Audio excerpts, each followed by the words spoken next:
íbamos ganando 5-0, faltaban 2 o 3 minutos para terminar el partido y yo había hecho los 5 goles de Vélez.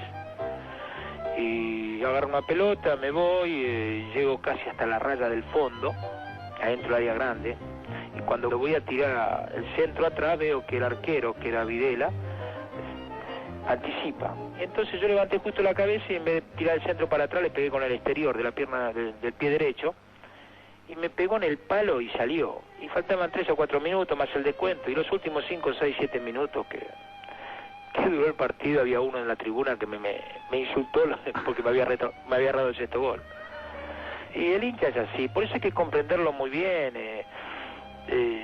Yo creo que el hincha a veces se extralimita, pero porque el fútbol es algo que apasiona, es algo que a veces queremos reivindicar algo con el fútbol que no podemos reivindicar en la vida. Entonces eso es así, uno se cobijan en el fútbol para poder ser felices, que lo que no pueden ser en la vida, pobres, porque la situación, que hay trabajo, no hay trabajo, situaciones personales, límites, entonces hay que comprender a esa gente también de que tengan esos estados de ánimo, que pasara del elogio al insulto hay una vocal, La derrota, qué cosa, ¿no? ¿Cómo hace uno para sacarse esa espina? ¿Cómo se resuelve? Bueno, Bianchi tiene una teoría de cómo es la derrota y cómo juega en cada uno. Yo digo siempre de que la alegría que puede tener uno en una victoria, la más grande victoria, no llega nunca, digamos, a la bronca que le da una derrota. Pero digamos que no por eso voy a tener que indisponer a toda mi familia, perjudicarla a todos ellos. Yo en el fondo yo sé que tengo la bronca, que me va a durar hasta la próxima victoria, me va a durar hasta la próximo partido de Copa Libertadores, porque es una cosa lógica, esto es nosotros que nos gusta este trabajo, la competición, sea jugador de fútbol, sea director técnico, es algo que lo llevamos desde chico. Entonces, seguro que en el fondo a mí me molesta, pero bueno, ¿qué vamos a hacer? Yo creo que no, que lo más importante es que pasé la mitad del día con mi esposa, todo el día con mi esposa, un poco con mi hija, esta noche lo pasaré con mis hijos y mis nietos, pero bien, lo más simple posible. Hoy al mediodía comí unas berenjenitas, un poco de queso y ya está. Creo que las cosas simples son las que uno le da más valor. Con el partido 1-1 se hizo en dirección a Strava, el jefe para Francescoli que cambia para Lombardi. Sale jugando River, la tira Francescoli que rebota en el árbitro, hace la pared, ahora Francescoli con Ortega, se va el Enzo, la quiso, ay. Francescoli al ir a pelear la pelota lo encontró justo en el cruce a Cardoso. Se va a disculpar Francescoli. Hay tiro libre para Vélez, lo hace Chilaver queriendo sorprender a Burgos.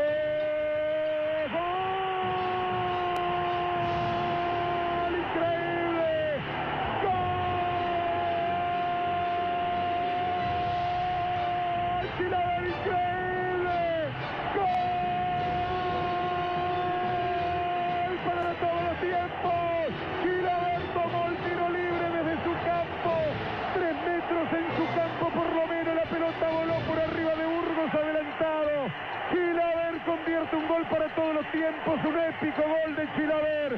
Corra paraguayo, festeja el Leo, da una vuelta olímpica, lo van a aplaudir hasta los silenciosos hinchas de River. Lo que acaba de hacer Chilaver ha sido tremendo. Lo bajó Francescoli a Cardoso en el cruce de ambos. Quedó la pelota allí. Unos protestaban, otros miraban. Vino Chilaver, hizo el tiro libre, sorprendió adelantado a Burgos. Y la pelota viajó toda la noche, viajó por todo lo alto, atravesó la lluvia y cuando picó adentro del arco con el pobre y desesperado Burgos, queriendo dar el paso atrás, hundiendo su mano en la noche sin esperanzas.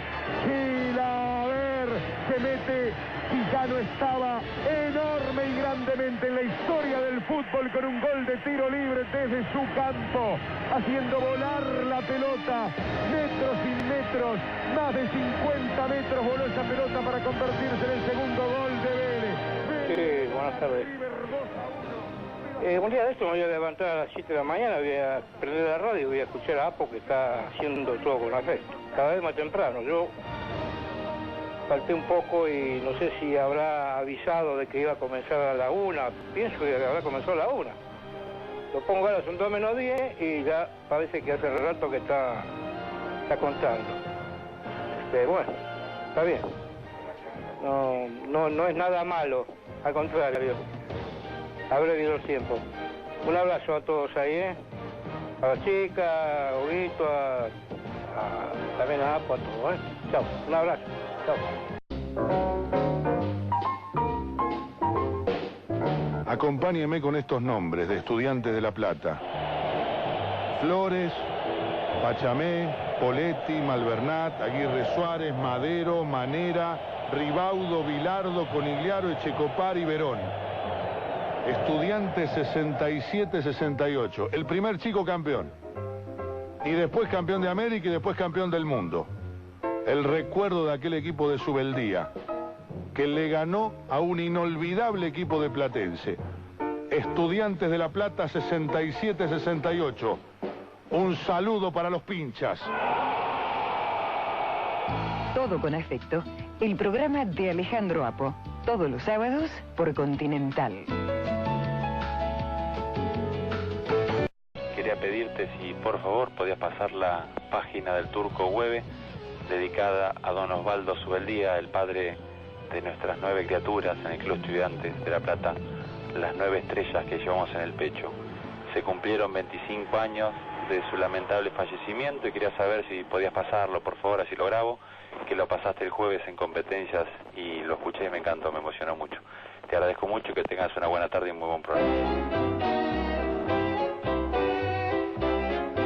El de buzo es don Osvaldo. Hola, don Osvaldo.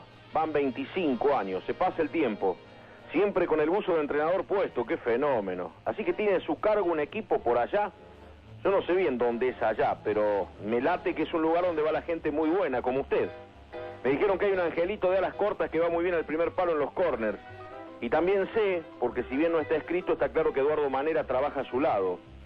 25 años, don Osvaldo Subeldía. Recuerdo que salía con unos amigos de una playa en Punta Mogotes y en la radio del viejo 1500 dijeron que usted había sufrido un paro cardíaco en una reunión hípica en Colombia. Era el 17 de enero del 82, cuando usted tenía 54 años y ya los muchachos, sus muchachos, Carlos Vilardo, el mismo Manera, sacarían campeón a Estudiantes. A ese pincharrata que le debe tantas alegrías y en cuyo ambiente su nombre es sagrado. Don Osvaldo, me voy a permitir contarle a los más pibes y recordarles a los otros algo de su vida futbolera. Saben ustedes, Osvaldo Subeldía era entreala izquierdo. Nació en Junín y allí jugó hasta que lo descubrió Vélez. Se lo llevó y en la primera temporada adquirió notoriedad por convertirle 3 goles a Amadeo Raúl Carrizo. Corría el año 49. Jugó en el Fortín hasta el 55, siendo subcampeón en el 53. Pasó a Boca entre el 56 y 57, luego a Atlanta, 58-59. Se retiró en el ascenso en Banfield en el 60. Esa fue la carrera como jugador de Osvaldo Subeldía, quien trascendió a extremos brillantes como director técnico, iniciando en el cuerpo técnico de Atlanta junto a Amando Limogilevsky. Hizo el curso de entrenador junto con Argentino Geronazo. Asesoraron a Benicio Acosta en Banfield. Fueron contratados por Vélez en el 64 y el año siguiente Estudiantes de La Plata. Allí la historia es más conocida, fantásticamente conocida. Arranque para zafar del descenso y luego todos los triunfos locales, internacionales, un torneo de AFA, 3 Libertadores, una Intercontinental. Le quedó tiempo en el 74 para ser campeón con San Lorenzo en el Nacional. Más o menos así es la historia de don Osvaldo Subeldía.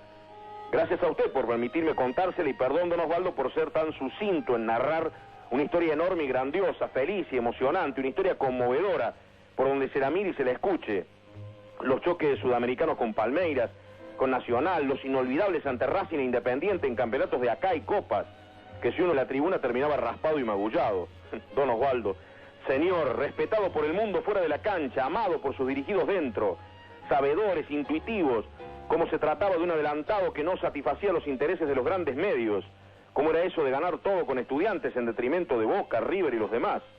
Por eso, lo del antifútbol, lo de la violencia como bandera, todo el vilipendio contra el pincha de Subeldía, que no era un equipo de blanditos, pero que no era el más terrible que el resto. Y ahora pasaron 25 años, don Osvaldo, cuando se fue una tarde en Medellín, en los tiempos que dirigía Nacional. Cualquier relación de Medellín, Gardel y su figura como técnico es un juego de palabras, una tentación periodística, ¿no? Y allí está usted, don Osvaldo, con el buzo puesto, dirigiendo, repitiendo jugadas, guiñando el ojo a sus jugadores que saben que sacarán ventajas de las permitidas en el partido contra la selección de las otras nubes. Miren que para ello juega el Arcángel Rosado, que es zurdo y le hace la pelota de goma, ¿eh? Vos, Angelito Negro, vas a ir encima de él todo el partido. Y fíjese, don Osvaldo, perdone otra vez, ahora por la distracción en el entrenamiento, mire la tribunita chica. Ese señor pelado, medio grandote, gordo, ese silencioso hincha, ese que parece cantar aún sin alpiste, que no siempre abrió el cajón de su propio respeto, ese que me decía que no hay salvación si no es con todos, todas esas frases que Paxi Andión le tiró a su padre en una bellísima canción. Bueno, ese don Osvaldo es mi viejo. Como yo sé que él no se va a acercar a saludarlo, por no ser inoportuno, le doy yo las gracias por haberle causado tanta felicidad en vida, esa necesaria pizca que les da el fútbol a los laburantes. Solo que en el caso de papá fue inesperado. Él se hizo de estudiantes en los años 30 y se resignó a las alegrías esporádicas y espasmódicas. Pero resulta que llegó usted y le cambió la escenografía de hincha. Disculpe la interrupción, maestro, siga laburando. 25 años sin usted son muchos. Seguro que el llamado prematuro del cielo nos privó de algunas cosas relevantes y le privó usted, por ejemplo, de haber estado hace poquito cuando Estudiantes campeón. Pero no importa, no es cuestión de pretender tanto. Con haberlo tenido ese buen rato es más que suficiente. Ahí sigue la práctica. El de buzo es don Osvaldo Subeldía y el de los ojos brillantes de asombro en la tribunita es Alfredo, mi papá pincharrata.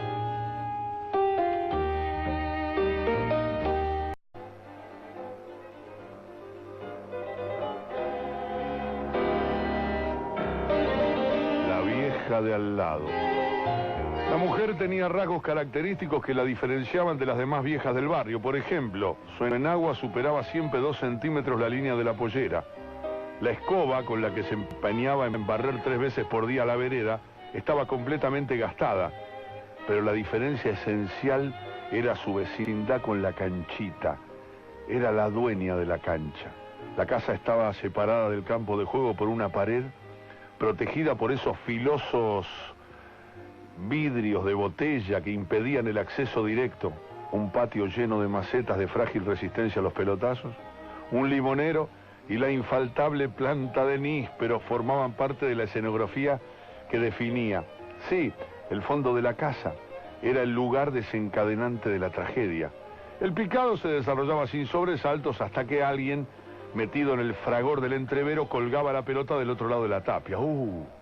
El suceso provocaba la inmediata descalificación moral de la madre del yoteador por parte de sus compañeros, expresada con admirable capacidad de síntesis. Andala.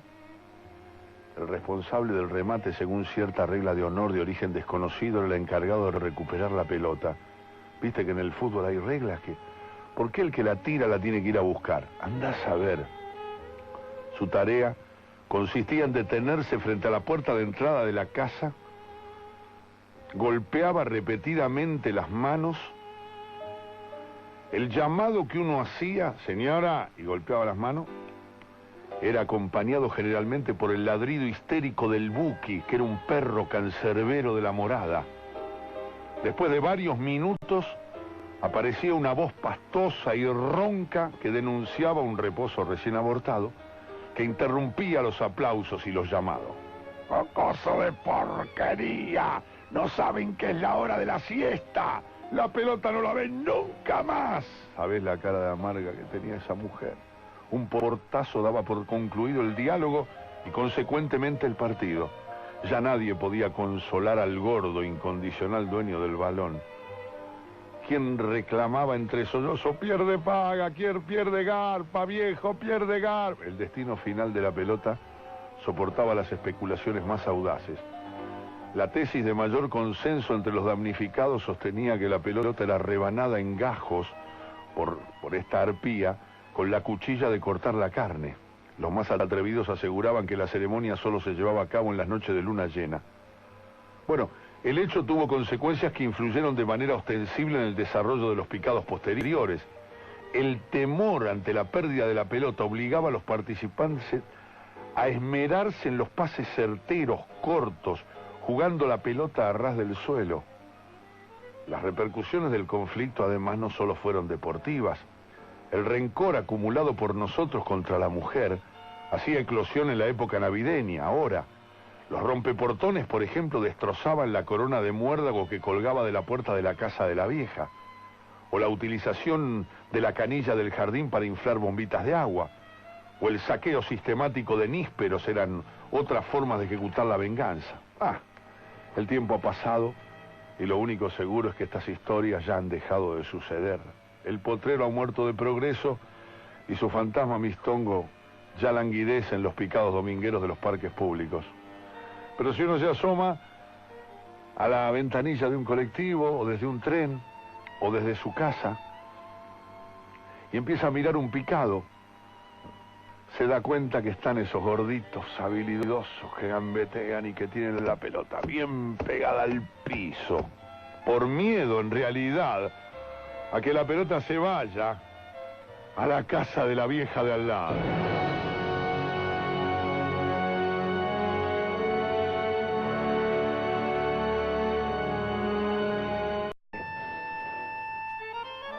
La pasión, según Renan, la pasión de Racing, del fútbol, según un hombre que es director de cine, actor, pero que tiene una sensibilidad y una manera de expresar su amor por el fútbol y por Racing como pocos.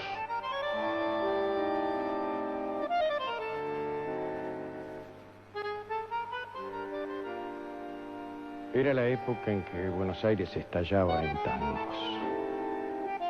Mi primo ya me había contado del amor de Gardel por la academia y en la tribuna me los marcaba. Peces, Jorge Casano, me decía, ahí está Alberto Morán, también de la academia. La academia. Tan lejos y tan cerca de mi mundo académico. Mi viejo no lo podía entender. Decía, como después dijo Borges, ¿cómo puede ser que 22 tipos grandes corran detrás de una pelota? Nunca pude explicarle con palabras justas el terremoto en el corazón que me provocaban Balay, o Saki o Sosa. La pasión inexplicable. Cuando salimos campeones del mundo con el equipo de José, yo estaba haciendo teatro. Había estado en Chile en el partido contra Nacional, había ido al partido en Avellaneda, el 2-1 contra el Celtic, y quería ir al Centenario. Y para eso ofrecí comprar todas las localidades de la función, pero no me dejaron. Tuve que actuar, sí o sí. Y en el medio de la función escuché los bocinazos de la calle y me quise morir. Por supuesto, me olvidé la letra. No quiero contar el instinto suicida que se me cruzó una tarde contra Talleres cuando el otra le catacó un penal a Vallay sobre la hora, ni cuando estaba internado en coma, lo que significó que alguien me susurrara al oído que le habíamos ganado a River por la Libertadores. Y tampoco quiero hablar de los inverosímiles 32 años, del silencio viril que compartía con mis amigos en cada regreso de Avellaneda, en esas tardes esquivas, cuando melancólicamente recordaba la cátedra de fútbol que había dado la academia. Sí, lo sabemos. El triunfo y el fracaso solo sirven para decorar estadísticas. Pero la gloria está. Y nadie nos la puede quitar.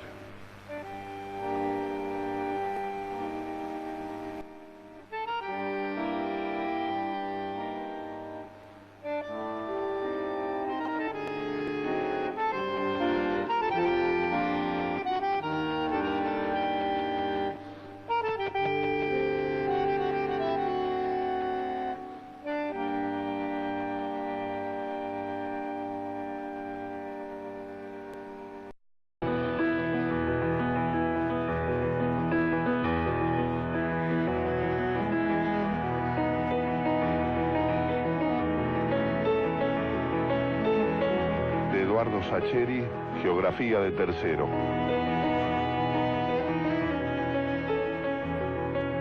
Apenas la vi, sentí que me hundía en una especie de pozo sin fondo, en un vértigo de piedras y plomos recién tragados que me llenaron el estómago.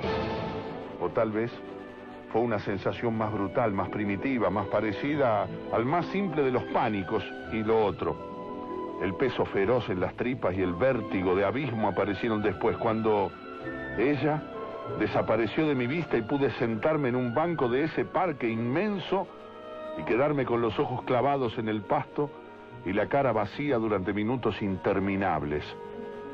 Ella ni siquiera me había mirado. No me había visto, pero yo me sentía como desnudo delante de una multitud.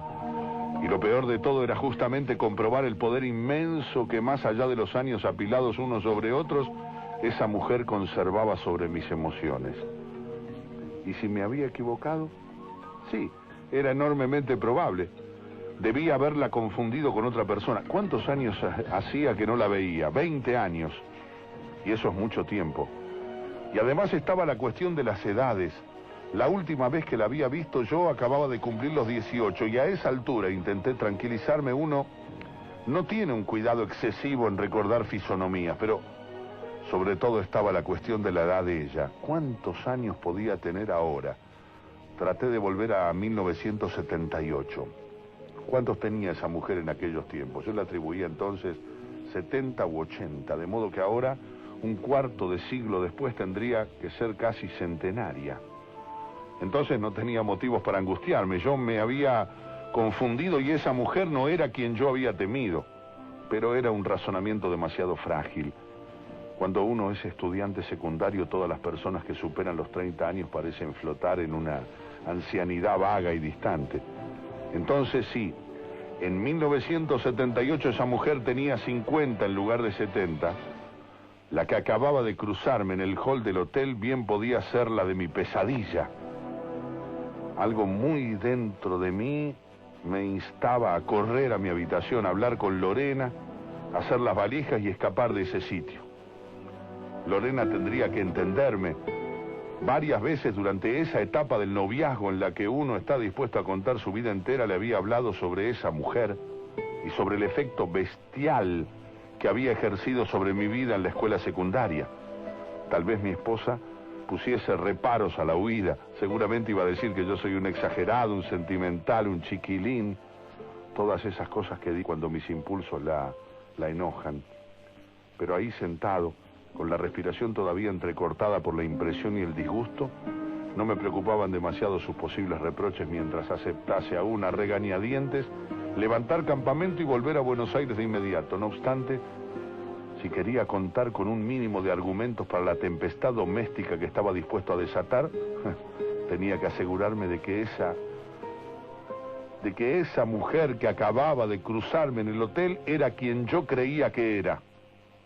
A regañadientes tuve entonces que incorporarme y atravesar el parque hacia el edificio principal del que prácticamente había escapado un rato antes.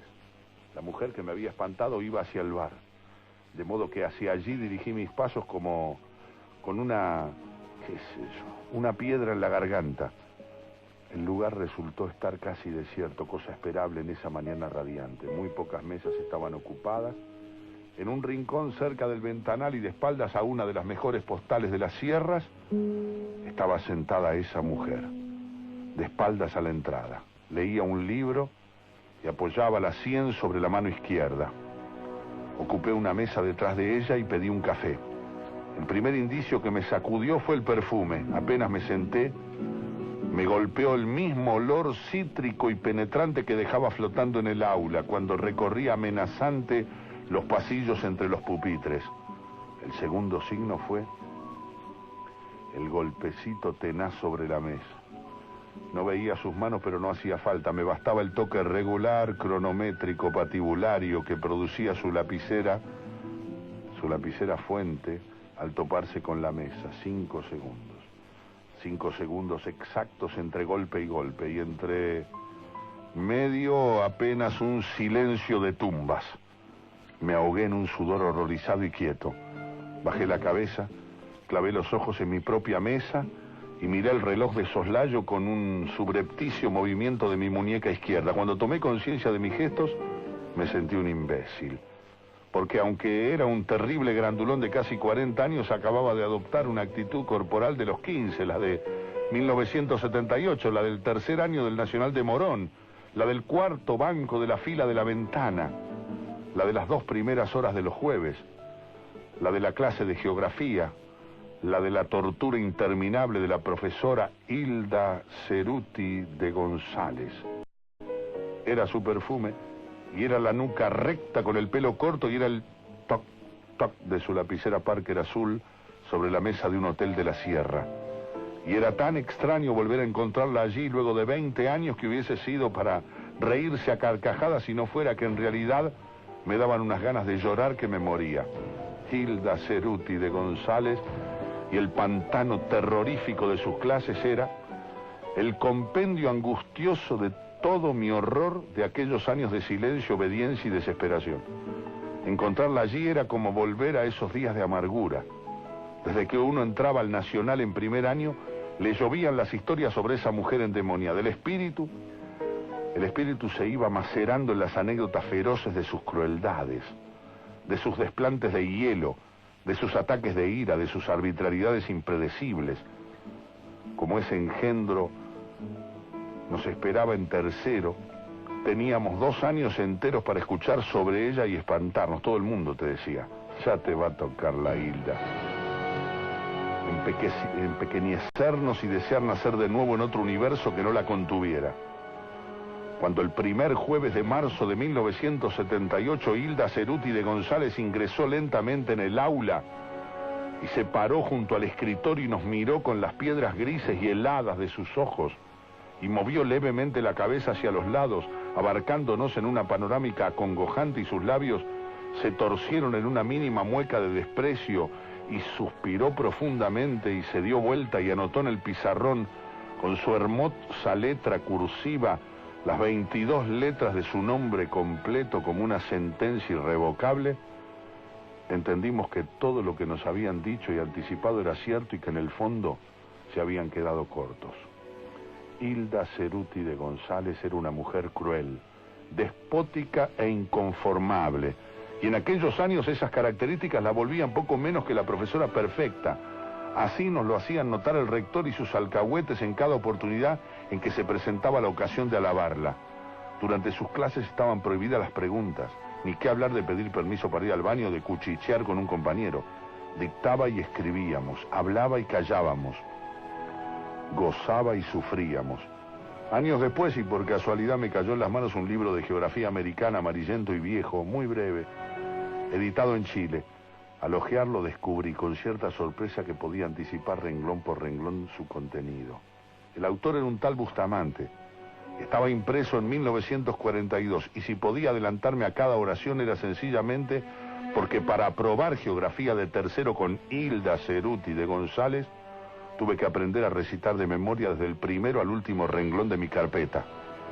Descubrí así en mi madurez que mi carpeta no era sino la versión manuscrita de ese librito. Aquella mujer no solo era cruel, sino además una ignorante que recitaba a su vez de memoria los párrafos de un antiguo librejo olvidado y suficientemente ignoto como para que nadie advirtiese la maniobra y el plagio. No me atrevo a decir que eso volvía estúpida a su crueldad, porque supongo que cualquier crueldad es estúpida, pero al menos diré que su ignorancia tornaba aún más estéril esa crueldad. Siempre iniciaba sus clases tomando lección. Hacía las preguntas en voz baja, casi en un murmullo. Jamás las repetía. Nos concentrábamos en ese murmullo hasta casi sentir dolor en los oídos. Odiábamos al compañero que hiciera crujir el pupitre o que, qué sé yo, tosiese o se sonase la nariz mientras nos tocaba el turno, porque si osábamos preguntar qué o cómo, la bruja aquella consideraba que nuestra distracción merecía un 1 inapelable. Cuando mencionaba nuestro apellido debíamos ponernos de pie y responder sin demora. Si nos salíamos una palabra del dictado previo estábamos perdidos. Sin alzar la voz decía otro apellido y el aludido debía a su vez pararse y continuar en el exacto punto de la equivocación del anterior. A los que erraban ni siquiera les ordenaba sentarse. Era la única decisión que dejaba en nuestras manos. Podíamos tomar asiento enseguida o podíamos seguir de pie un rato. A ella le daba igual porque el aplazo ya estaba sellado en su libreta y estábamos desahuciados sin dudas y sin apelación posible. Cuando sonaba el timbre nos dedicaba la única sonrisa de la mañana. Y aunque era una sonrisa hueca y extraña, Era posible que estuviese realmente contenta porque el recreo era su momento de gloria. Afirmaba el maletín negro en la mano derecha, levantaba el mentón, dejaba que su cara se llenase de una serena soberbia y salía al patio. Creo que era la profesora que más tardaba en llegar a la sala de profesores y la que primero salía hacia el aula al tocar de nuevo el timbre. Pero no lo hacía por puntualidad, sino para exhibirse ante la multitud de pibes. A su paso, todos callábamos, nos quedábamos quietos, bajábamos los ojos y apenas salíamos de su campo visual nos librábamos de la angustia que nos había dejado su presencia fugaz, comentando con el compañero más próximo la última de sus fechorías. Allá va Hilda Ceruti de González, mirá. Y ella, estoy seguro, se derretía en placer en esos murmullos que nutrían y engordaban su leyenda. Nadie se atrevía a ensayar ni la mínima burla o morisqueta a sus espaldas, porque era sabido que tenía ojos en la nuca. Dos ilusos lo habían intentado, uno en 1969 y otro en 1976, y los había hecho expulsar sin más trámite. Después de rendirla 7 u 8 veces, pude aprobar geografía de tercero y egresar del secundario. Nunca volví a verla, hasta esa mañana desolada 20 años después, y ahora la tenía delante, más vieja, algo más canosa, un poco más flaca, pero igual de opresiva que entonces. Traté de pensar, era ridículo hablar con Lorena, hacer la valija y escapar del hotel, pero en mi desesperación se me ocurría que era una alternativa excelente. También podía, qué sé yo, ahogarla en la pileta de natación, asfixiarla en su pieza o precipitarla al vacío por un barranco, pero soy un tipo pacífico y el carácter no me da para semejantes cosas. Pagué el café, me puse de pie. Empujando un poco hacia atrás la silla de madera, el crujido me perdió. Haciendo uso de sus antiguos ojos en la nuca, Hilda Ceruti de González se dio vuelta y me clavó las piedras frías y grises y filosas de sus ojos. Le sostuve la mirada, no por osadía, sino por la sorpresa de verla vuelta hacia mí. Pero no estaba preparado para lo que ocurrió después, porque casi en un susurro, con sus palabras cortas y su voz un poco chillona, me estampó. Así que usted es de la zona de Morón. Yo también. Mire qué casualidad de encontrar a alguien de allí en un lugar tan lejano como este. Sentí que las piernas me tambaleaban. Encima de todo era divina. ¿Cómo había sabido semejante cosa con solo mirarme? Al momento entendí. Yo llevaba puesta una camiseta blanca y roja del Deportivo Morón con escudo del Gallito y todo. A mí el fútbol me interesa poco y nada, pero mi hijo es todo un fanático y me la regaló para Navidad.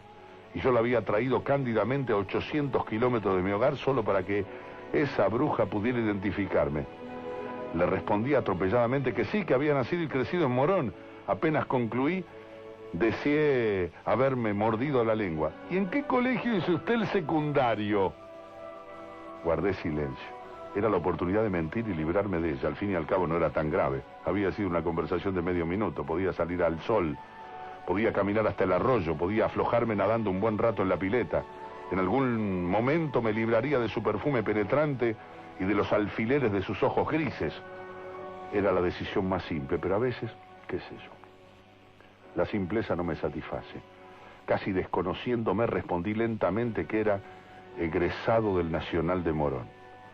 La vieja acreció su interés, soltó la lapicera y me hizo un gesto para que la acompañara en la mesa. Era mi última oportunidad para huir, pero se me cruzaron por la cabeza 2 o 3 de sus crueldades más sórdidas y las caras de mis mejores amigos de entonces, y rechacé la tentación.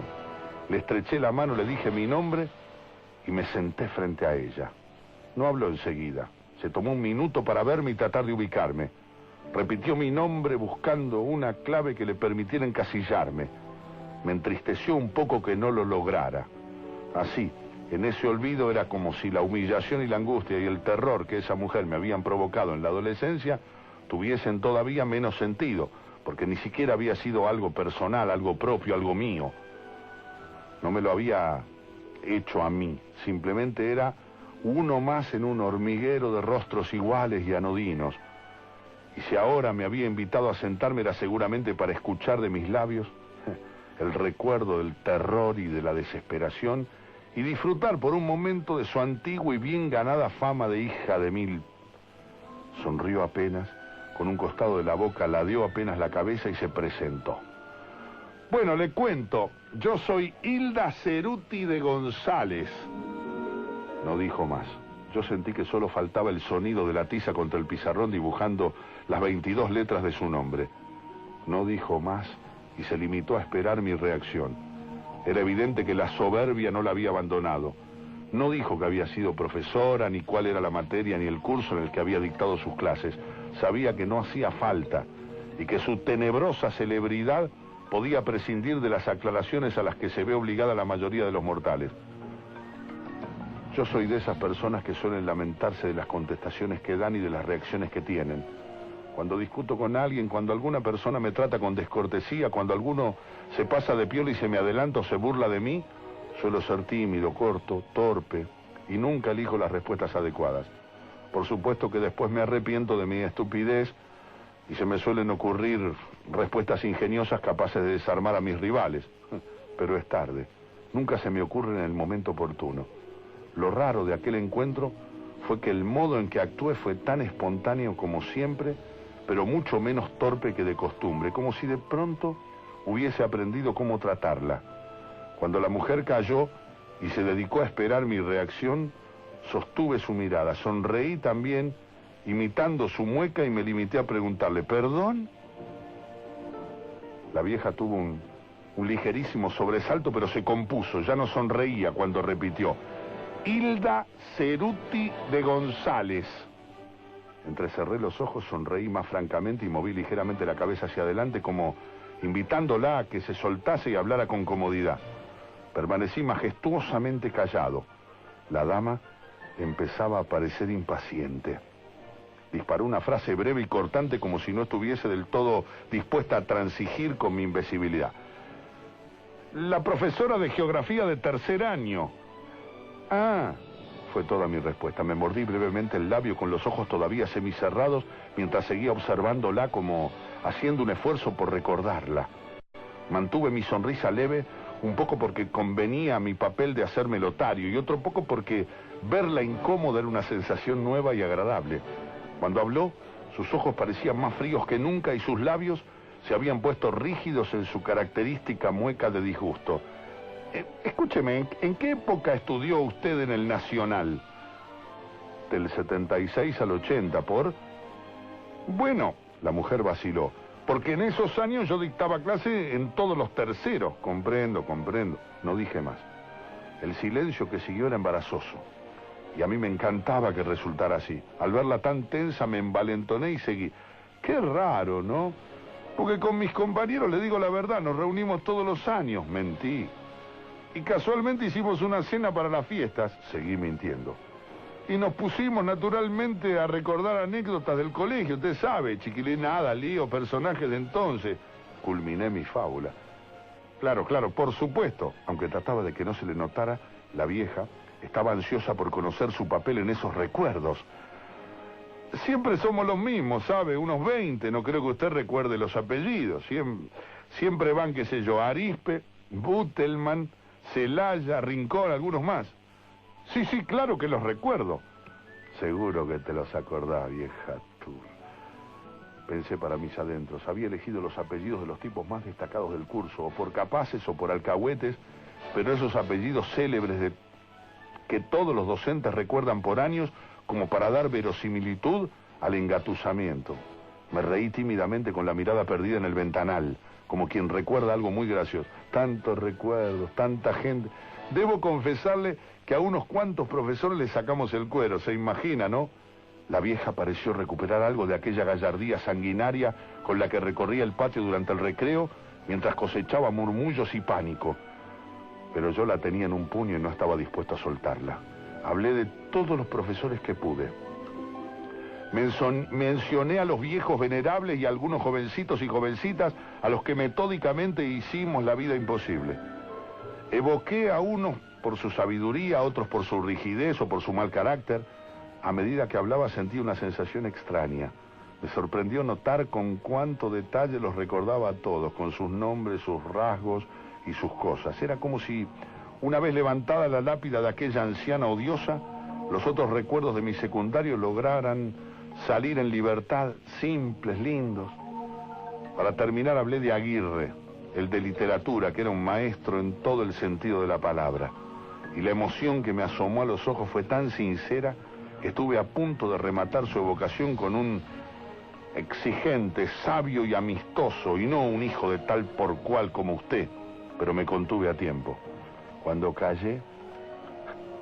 me callé, la vieja tardó en hablar. Al fin lo hizo y su voz era mucho más opaca que al comienzo. Veo que tiene grandes recuerdos del colegio, muchacho. Sí, señora, muchos recuerdos.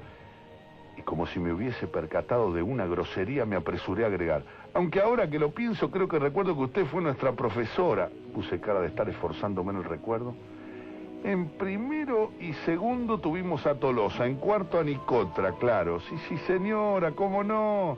Ahora me acuerdo de usted. Hilda Cerriti de González, ¿seguro? Cerutti, no Cheretti.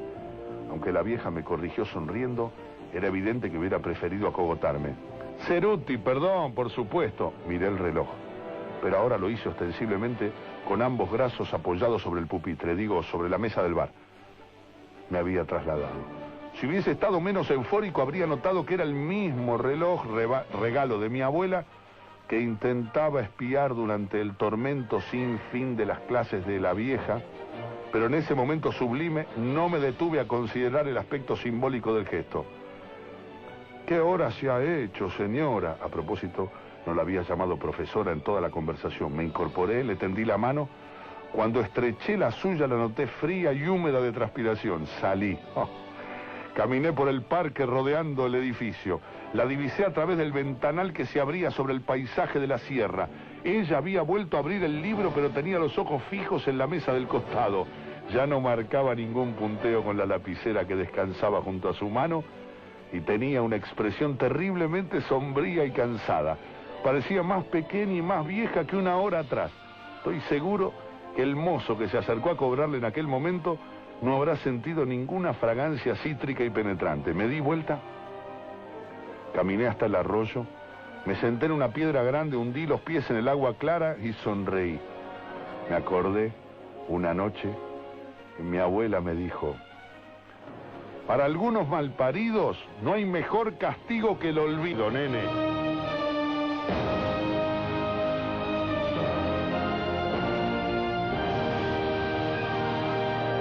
Para el querido turco Osvaldo Hueve, para toda su familia, para la gente que nos acompaña en todo el país.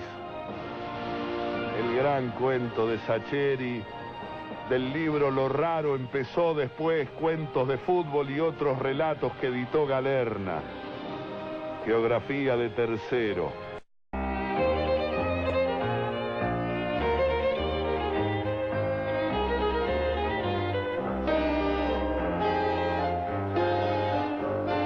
De Eduardo Sacheri, El Apocalipsis según el Chato. A primera vista pudo parecer que el quilombo se armó porque a nosotros no nos gusta que nos den la vuelta olímpica en la jeta, cosa que es cierta, ojo. ¿Hay alguien a quien le guste semejante cosa? Pero apenas escarbas un poco te das cuenta de que la cosa venía de más lejos, porque mirándolo un poco más a fondo, era también un asunto de polleras.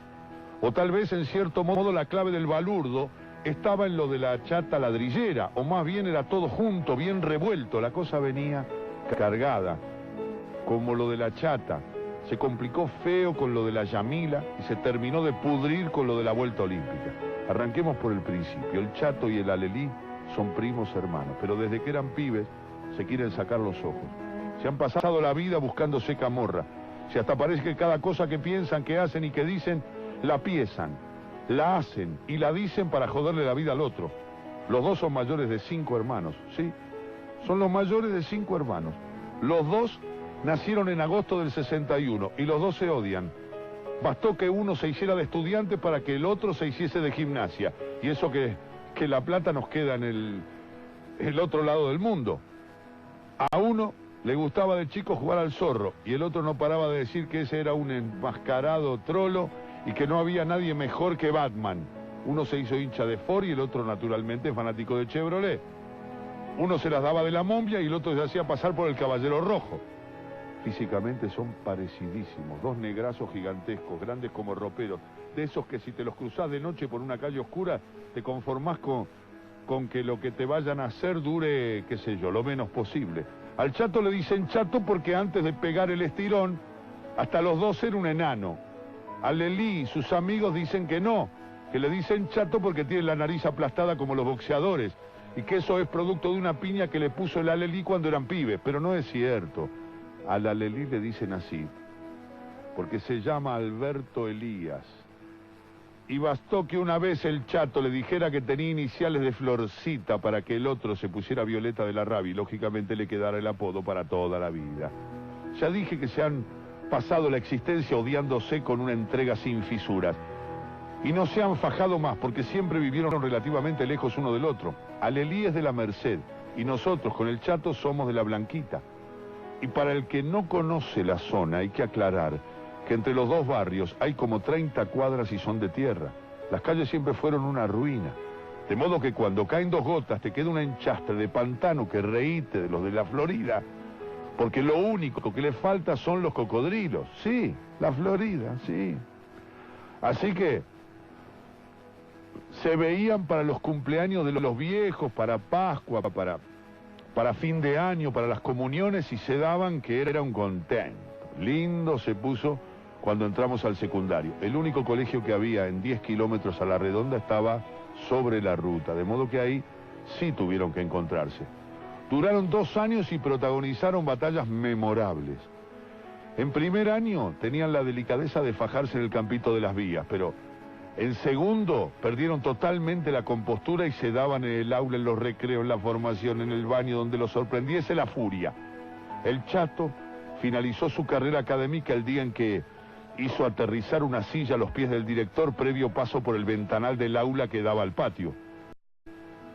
El Chato aclaró después que se trató de un error comprensible porque una silla es difícil de dirigir y él tenía que optar entre apostar al impulso de cruzar el aula de punta a punta con el sillazo o asegurar el impacto en la frente del Alelí.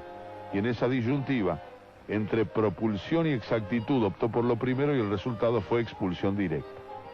El Alelí no duró mucho más, ojo.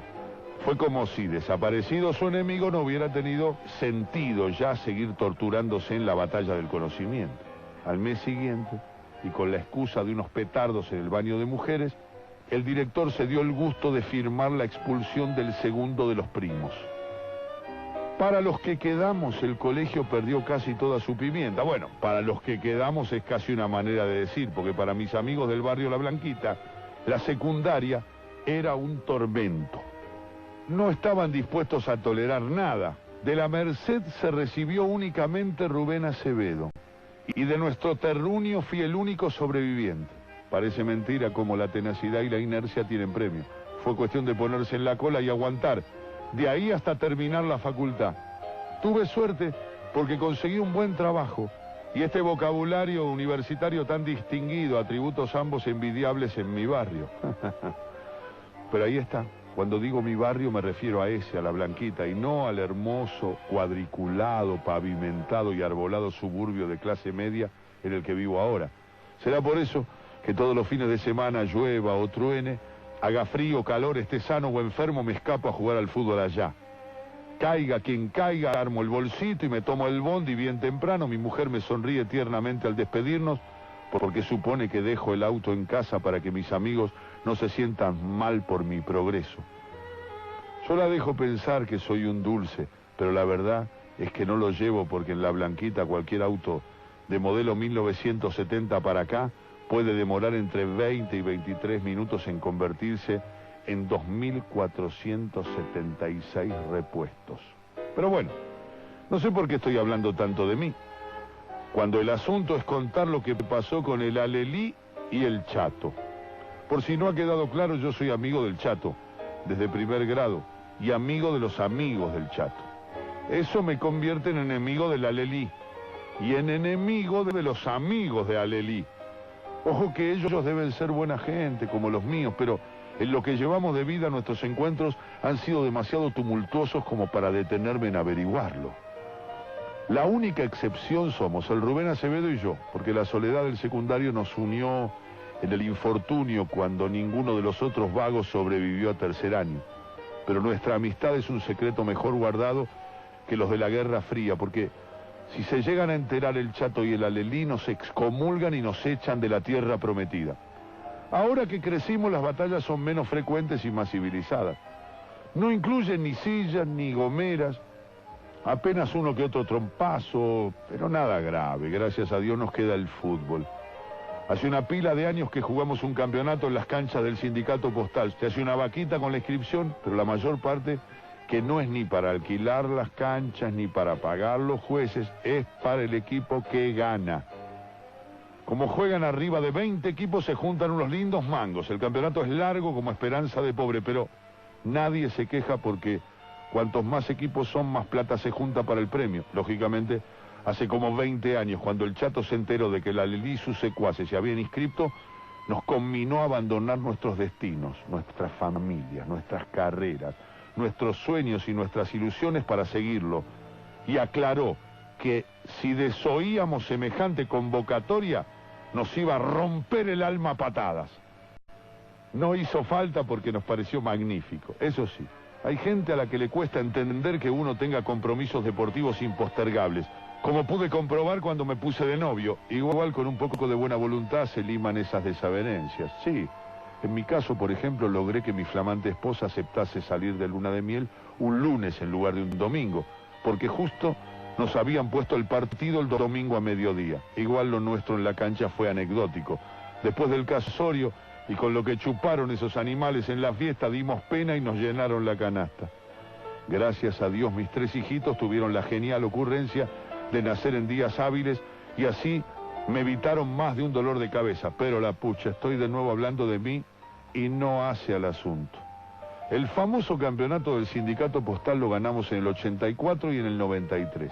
Y los del Alelí embocaron los del 90 y el 96. Pero el año pasado quiso la mala leche que estos animales tuvieran una campaña gloriosa y que la nuestra fuese paupérrima, y que el maldito programa de partido nos mandara a jugar la última fecha contra ellos. Y no había chance para la hazaña. Para que perdieran el campeonato hacía falta que los que venían segundos ganaran por 8 goles el último partido y nosotros les hiciésemos 10 a los del Alelí. Imposible. Era imposible. Sobre todo porque cuando nos enfrentamos salen unos partidos horribles, bien tipo clásico, con 63.000 patadas y un octavo de idea. Así que no había manera de arruinarles la fiesta. El asunto fue tema de vestuario desde agosto, y a medida que pasaban los fines de semana y los guachos seguían ganando, la cara del Chato iba tomando un tono gris lápida. Para los demás no era tan grave. Como mucho tendríamos que bancarnos el show de ellos, con festejos y vueltita alrededor de la cancha, sin chistar, pero podríamos tomar una dulce revancha llenándolos de taponazos en cada pelota dividida. Para el Chato, en cambio, para el Chato iba a ser distinto. Ya hablé del odio viejo que se tienen con el Alelí, pero ese odio tomó un cariz económico empresarial cuando el Chato se compró hace 3 años la Chata Ladrillera, que no se llama así en honor a su dueño, sino porque es un híbrido estrafalario entre un camión chico y un rastrojero grande, con la caja plana y la cabina en tal estado de oxidación que parece el Titanic en el fondo de los mares. El Chato adquirió este adefesio para poder dedicarse a su sueño, comprar ladrillos en los hornos que hay detrás del barrio y revenderlos a los corralones. No parece un sueño demasiado atractivo si perdemos de vista lo fundamental. Lo de los ladrillos fue como meterle el dedo ahí donde más molesta al Alelí, que está en el negocio desde hace como 7 años. Para colmo, el Chato tuvo un éxito rotundo. Como es más simpático, les da charla, les convida a chipá, recién horneado por su vieja, reparte una damajuana aquí, otra allá, esas cosas. El Alelí no estuvo a la altura de esa política agresiva de conquista del mercado. Se durmió y cuando quiso acordarse, había perdido un montón de hornos y de corralones. Si no quebró, fue porque el viejo le dio una mano para comprar un camión como Dios manda, y con eso pudo triplicar la carga que hace el Chato en cada viaje. Aunque tampoco es tan simple, porque con ese tremendo camionazo hay lugares a los que con el barro no puede entrar, ¿no? Y según el Chato, lo mata el precio del gasoil, porque tiene un motor de la zamputa. Y en cambio, a la chata ladrillera no hay con qué darle, porque anda con cualquier cosa. Le tirás un fósforo de cera en el carburador y arranca. Le tirás el agua del termo y avanza unos metros. Eso dice el chato, que está orgullosísimo de la porquería de chata que tiene. Pero la venganza de la Lelí vino por el lado sentimental. Cuando le sonó la novia al chato, sí. Resulta que el chato se había conseguido a la Yamila, que según los cánones estéticos de mi barrio es una diosa. Tal vez caballeros más civilizados la encuentren algo vulgar, poco estilizada o excesivamente carnosa. Pero la blanquita, la Yamila, es una bomba en todo el sentido de la palabra. El chato la había conquistado y andaba con los ojos brillantes, casi flotando a unos centímetros del piso. Para mejor, el alelino había tenido otra idea, que meterse de novio con la Pupi, que es la hermana del Lalo, uno de sus amiguitos. Y la Pupi es más horrible, a ver, que chupar un picle en ayunas, cosa que para saludarla no sabe si darle un beso o moverla con un palito, no. Hasta ahí el chato se sentía el agente 007 y el alelí se quería matar de a poco, pero quiso la mala fortuna que el chato se agarró una hepatitis de novela, que lo puso por un tiempo más cerca del arpa que de la guitarra, y que lo tuvo 3 meses en reposo y alejado de los lugares conocidos. Y ahí el alelí hizo su jugada. Como la carne es débil y la Yamila es más bien ligerita de cascos, cuando el chato regresó del túnel brillante que anticipaba el más allá, se encontró con la novedad de que la Yamila descansaba en brazos de su peor enemigo. En síntesis, el año pasado el conflicto chato-alelí estaba al rojo vivo. La Yamila en manos del alelí, el negocio ladrillero con leve ventaja del chato, pero este asunto del campeonato con vuelta olímpica en las narices enemigas podía significar un desequilibrio intolerable para el sacrificado espíritu de mi amigo. Lo mataba. Al chato le ofrecimos que ese día no viniera. Él, grave y sereno, nos dijo que no podía haber funeral sin muerto y que podía hacer muchas cosas, pero cobarde jamás. Así que muchas gracias, pero es imposible y voy a estar. Y ahora me acerco al foco de los hechos porque faltando 3 fechas los acontecimientos tomaron un giro inesperado. Estábamos tirados en el vestuario sobre los bancos de listones de madera, sin apoyar los pies en el suelo porque los muy mugrientos que juegan ahí lavan los botines en las duchas y llenan todo de barro. Y si no tenés cuidado te podés pegar una patinada que te mata, sobre todo si venís con tapones de aluminio como le pasó una vez a Walter. Pero no viene al caso. El asunto es que ahí estábamos rumiando el destino mientras el vapor de las duchas flotaba 1 metro del piso enlodado. Habíamos estado sacando cuentas y no había modo de que estos turros perdieran el campeonato.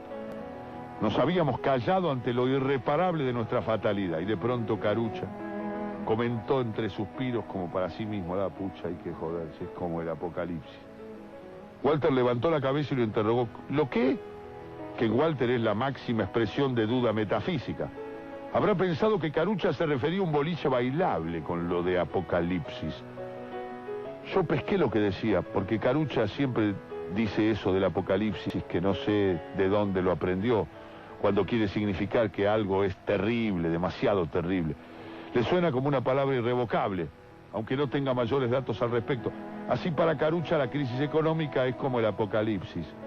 Y el descenso de Ferro es como el apocalipsis. Y esa misma tarde había hecho un calor de apocalipsis. Me disponía a explicarle a Walter a qué se refería nuestro metafórico volante central, cuando entre las brumas del vestuario emergió la cara del chato. Con un tono enérgico le hizo repetir a Carucha lo que había dicho. Como el apocalipsis, chato, eso dije. Como el apocalipsis, repitió obediente. Y al instante el chato le preguntó si su cuñado seguía siendo pastor evangelista. Carucha, asombrado, dijo que sí, y ahí nomás el chato le pasó una lapicera y un papel humedecido y le dijo que le anotara ya mismo el teléfono. Después se bañó, rajó sin chistar, sin tiempo ni para una cerveza ni para nada. Las 2 fechas siguientes, las anteriores a la última, el chato no aportó por el campo de deportes del sindicato. De todos modos, no había a quien preguntarle porque también estaba desaparecido del boliche de Damián, que es donde se encuentran los muchachos entre semana. Y tampoco quisimos pasar por su casa porque la vieja del chato es más loca que él, y si sospecha que le oculta algo, le encaja 2 cinturonazos antes de preguntarle qué pasa. Preferimos esperar. Naturalmente, el día del último partido estuvimos todos.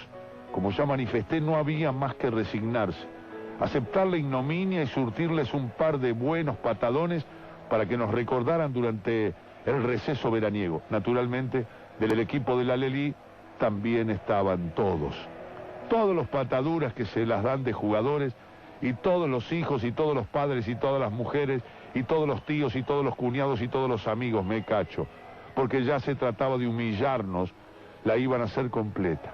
Por supuesto, también estaba la Yamila, metida a duras penas en una remerita roja y en un vaquero prelavado que partía las piedras, y por el que más de uno se la quedaba mirando con la mandíbula chocándole las rodillas.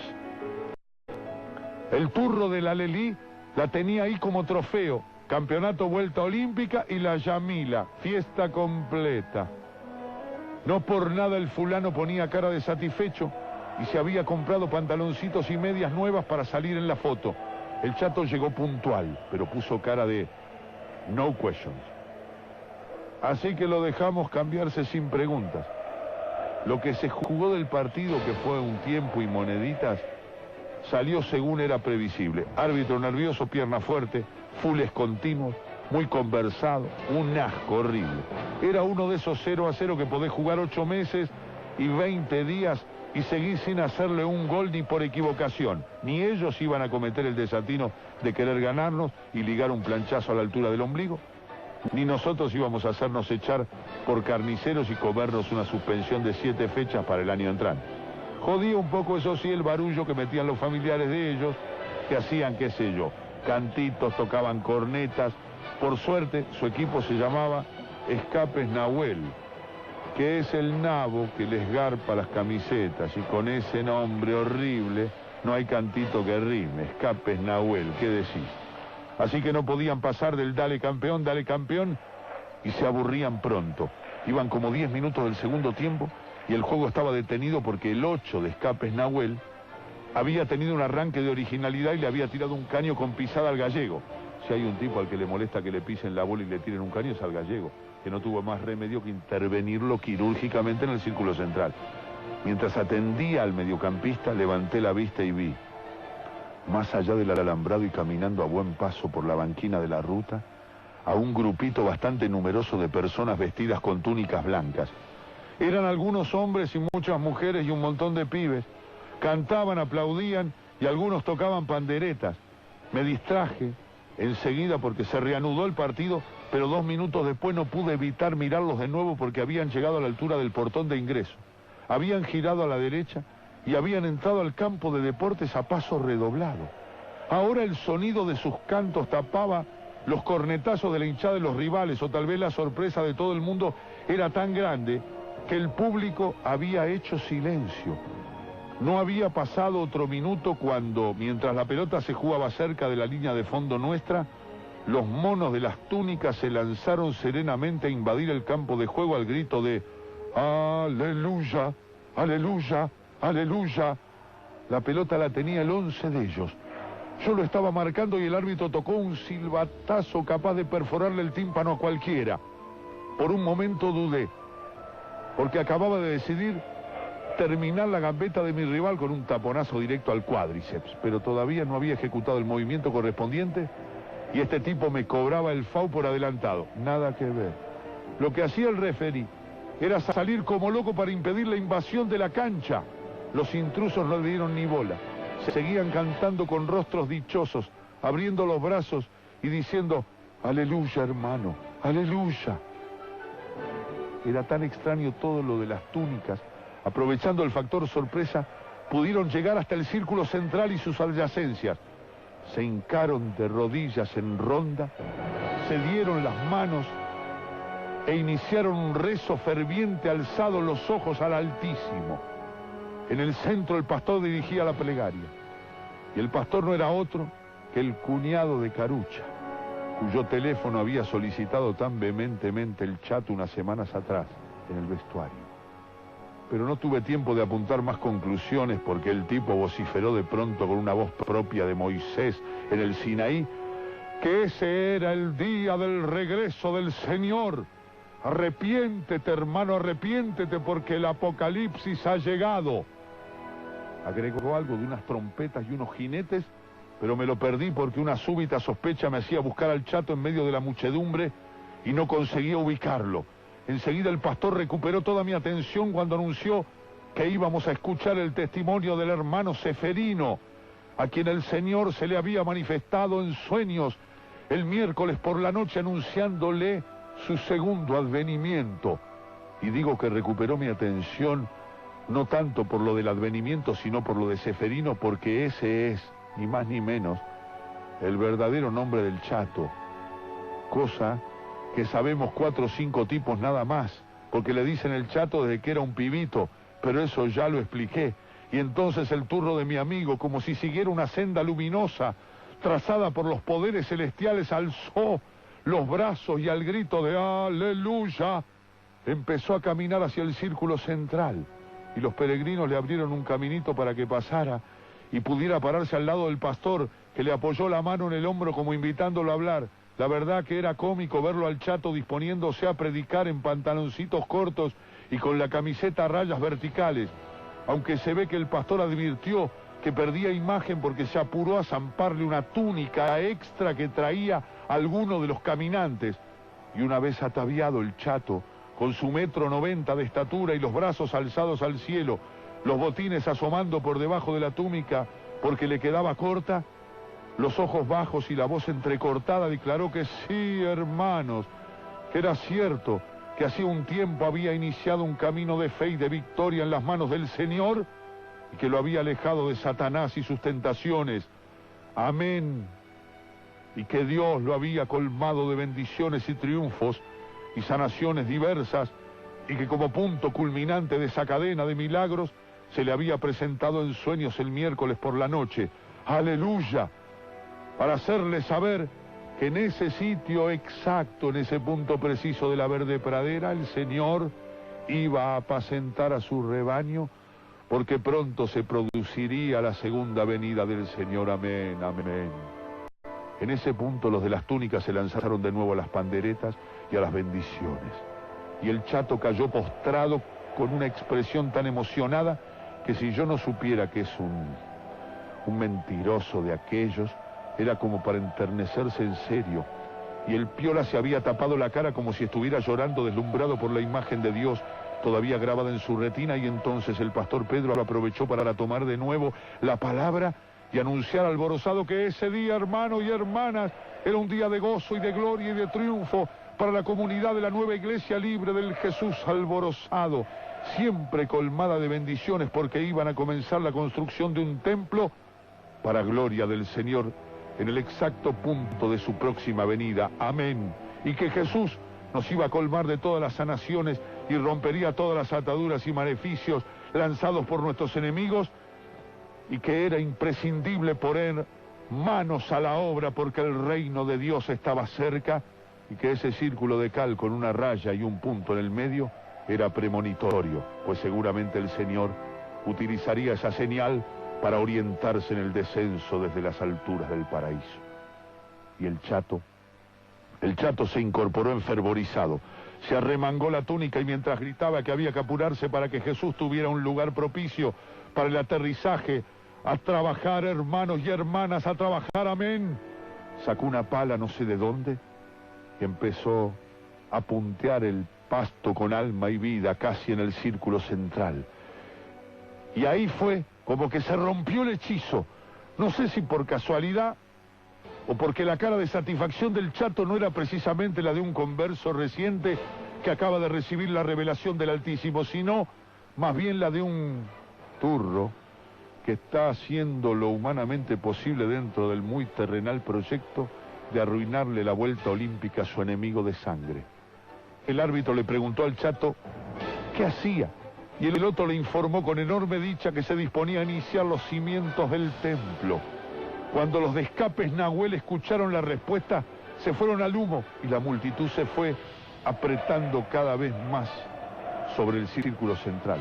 El primero que logró atravesar el cordón de túnicas y llegar sobre el Chato intentó sacarle la pala, pero el flamante apóstol le metió un empujón que lo sentó mientras seguía paleando tierra. Y el hermano Pedro gritaba, haya paz, e invitaba a todos a participar de la grande obra del Señor, alabado sea Dios. Y el arquero de ellos le gritaba, ma qué alabado, pibe, rajá de acá que estamos jugando el partido. Y el Chato de vez en cuando interrumpía su sagrada labor para vociferar que lo ayudaran a impedir la sucia tarea de los servidores de Satanás.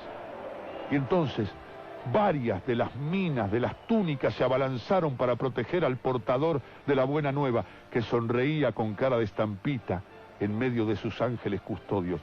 Pero el alelí, que por fin caía en la cuenta de que lo estaban acostando y que estaban por afanarle la vuelta olímpica que venía soñando desde mayo, se lanzó como una topadora hacia su primo, y como entre los dos había como 30 personas, se las fue llevando puestas a medida que avanzaba y se tropezaba con los caídos, de manera que se estaba armando un revuelo terrible. Pero hasta ese momento era como una olla a presión cuando larga el silbidito sin estallar, porque aunque algunos forcejeaban, la mayoría de los presentes apenas atinaba a mirar con cara de vacas asombradas. Cierto es que Carucha, como hace siempre en los tumultos, aprovechó para pegarle unos cuantos puntinazos en las pantorrillas rivales, amparado en el lío de gente empujándose para un lado y para otro. Pero la cosa no pasó a mayores hasta que el pastor Pedro se hizo subir a babucha sobre los hombros de uno de sus seguidores y con la misma voz mosaica del principio vociferó: calma, hermanos, calma, porque al fin de cuentas el que estuviera libre de pecado debía ser el que arrojara la primera piedra. La verdad es que no fue una frase demasiado feliz, teniendo en cuenta que en el auditorio estaba Lalo, que juega de 7 para ellos, y que como win derecho es una flecha, pero que tiene de bruto lo que su hermana la Pupi tiene de fea.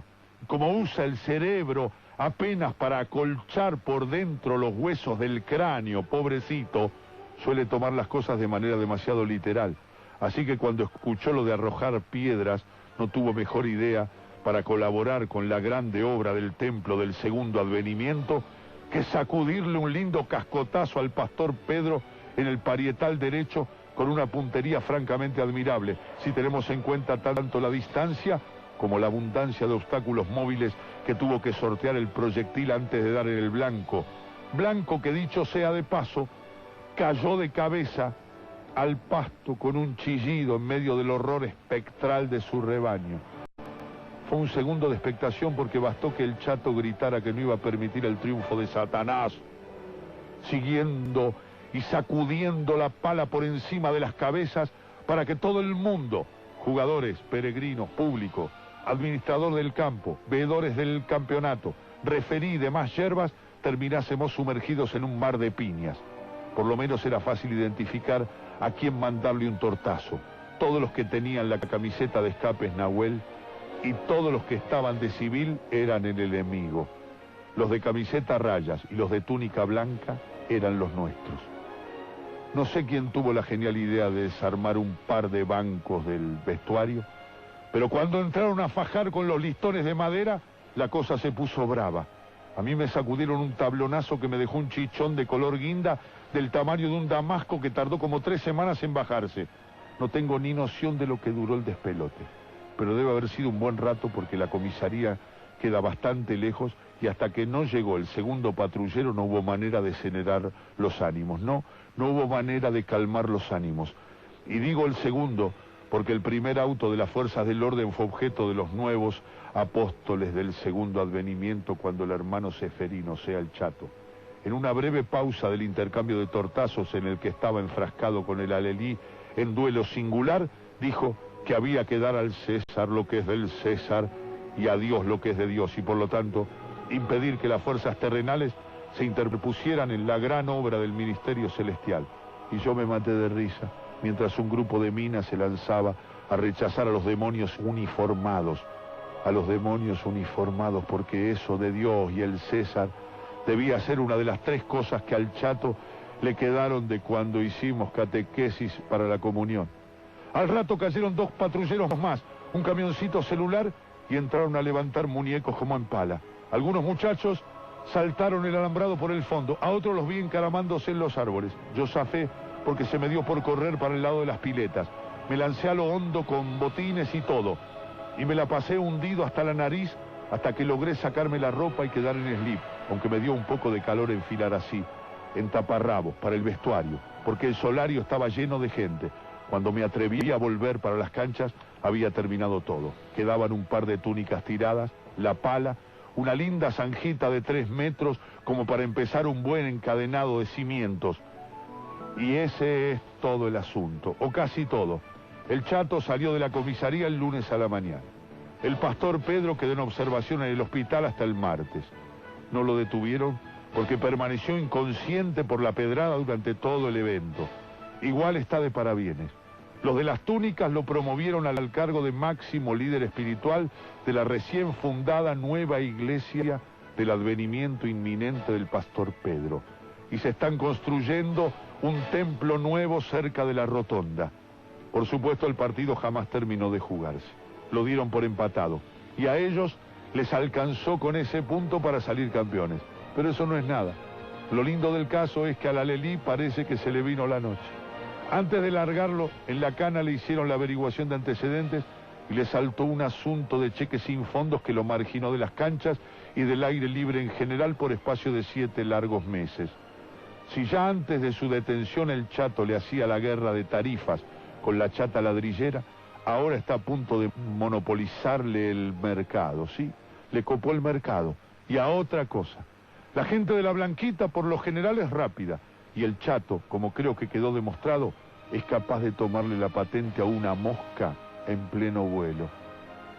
Para fin de año se cayó por lo de la Yamila con un ramo de flores, y la dama, enternecida por la conversión religiosa de su antiguo enamorado, se dejó reconquistar. Es cierto que, para que no digan por ahí que es una chica fácil, se hizo rogar como 3/4 de hora. Así están las cosas ahora. El Alelí acaba de salir y tiene una furia que me mastica durmientes del ferrocarril. Jura a los gritos que ya llegará el tiempo de su venganza. Igual nosotros estamos tranquilos.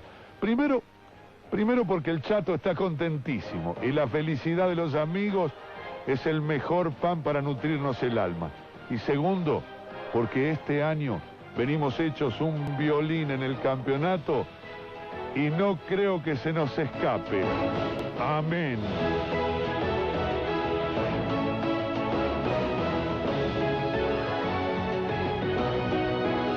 Hemos leído este gran cuento de Eduardo Sacheri en esta tarde de sábado, el Apocalipsis según el Chato, con todo afecto y para todos ustedes.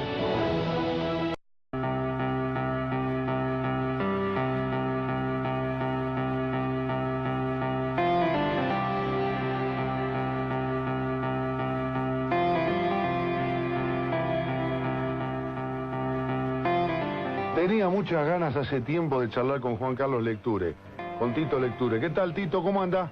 Muy bien, muy bien, muy bien. Cuando escucho o le leo en reportajes que usted dice, yo en algún momento con mucho dolor tuve que decir no más al boxeo en el Luna Park, también le encuentro en esas palabras, más allá de su aparente firmeza, un gran dejo de nostalgia. ¿Puede ser? Indudable, porque yo cerré una actividad a la que quiero, en la que nací, en la que el Luna Park se hizo grande, con el boxeo.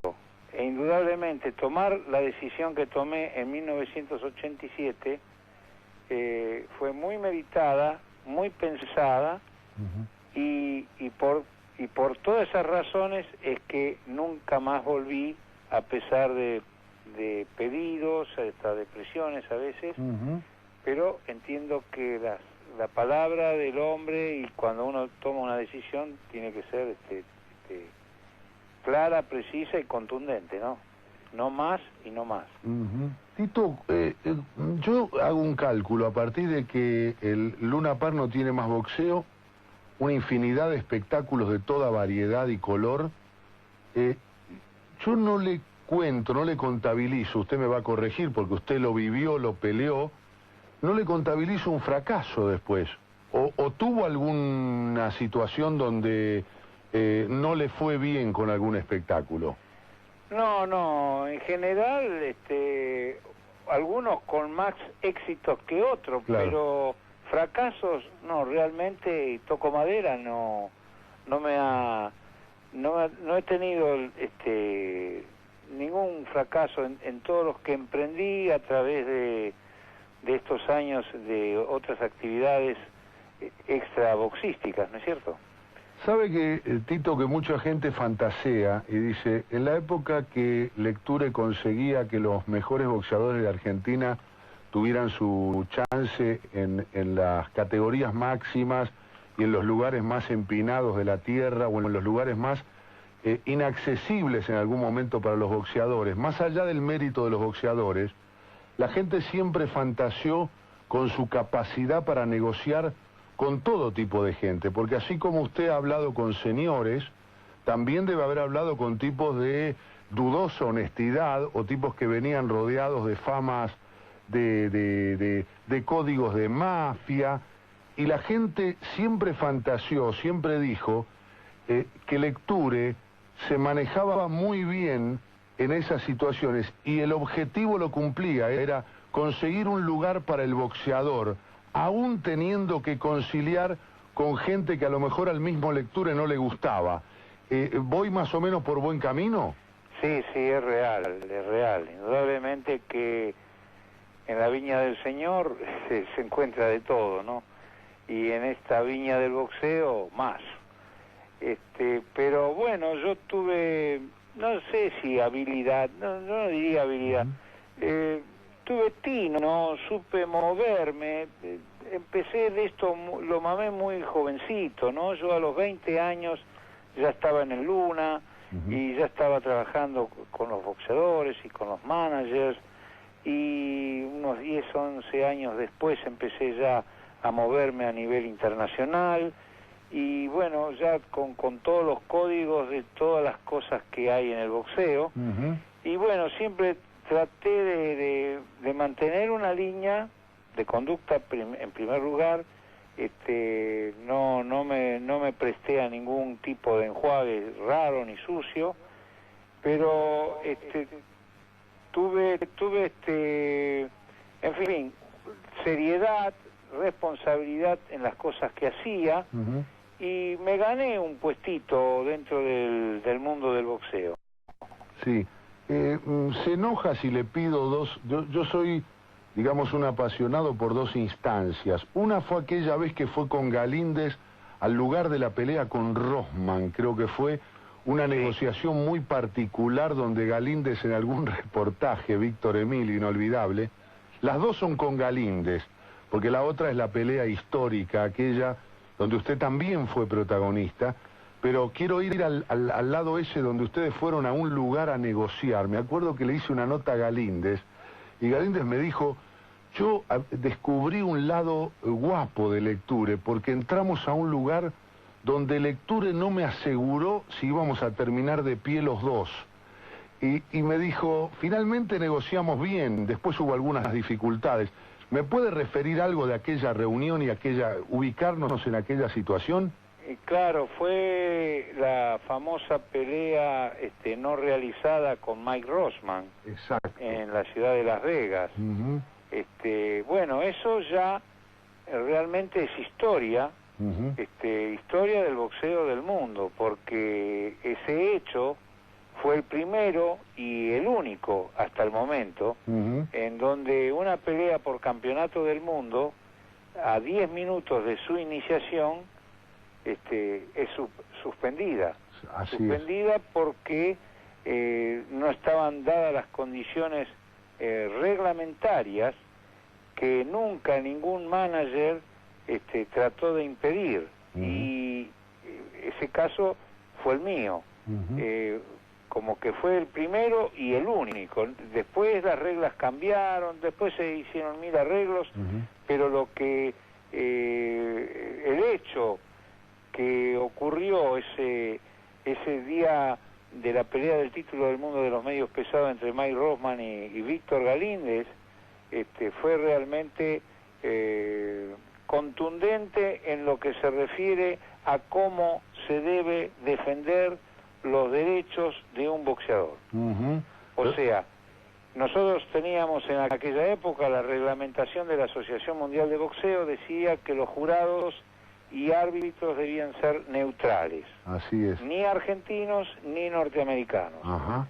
Cuando yo me encuentro cuando llego a la ciudad de Las Vegas, me encuentro con el supervisor de la pelea, un norteamericano, y me dice, mira, Tito, hay un pequeño problema, acá la Comisión Atlética del Estado de Nevada dice que tienen que ser jurados puestos por el Estado de Nevada, y ellos están colocando al referí norteamericano y a fulano norteamericano. Digo, ¿y usted? Dice que porque me dijo que había un pequeño problema. Digo, ¿usted cree que eso es un pequeño problema?